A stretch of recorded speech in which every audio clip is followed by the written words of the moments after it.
All right, here we are.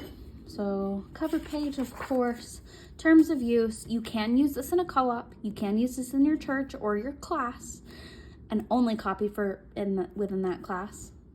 And that's it. Of course, in your own home as well. So like I mentioned, here is what every week is going to look like. So I'm going to show you every page of week 1 because it is free. So let's go ahead and do this. I think I need to zoom out just a little bit. There we go. Okay. Schedule, morning time, hands-on time.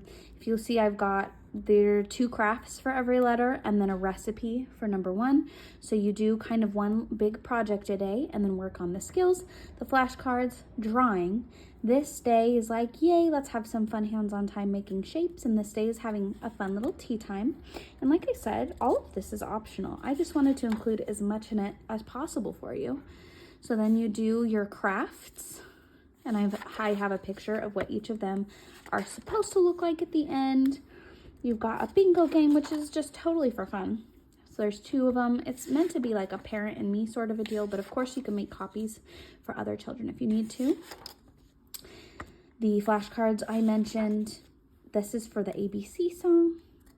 So I have the lowercase and uppercase. And then starts again. So that was week 1. It seems like a lot when you look at this whole thing together, but it's really not.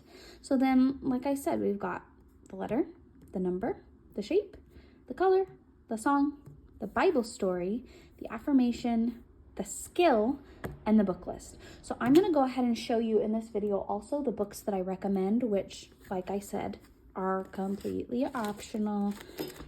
You can use whatever you want. I feel like I have to say that because I get a lot of people that are not so kind about it. But so here's the hands-on numbers. You've got the number, shelf idea, the recipe, the number, shelf idea, the recipe, etc. And that goes all the way to 10. Then the rainbow tea times, which again are optional, but they're so much fun. And I feel like it's such a good, fun way to learn your colors. So now I'm going to go ahead and show you the books.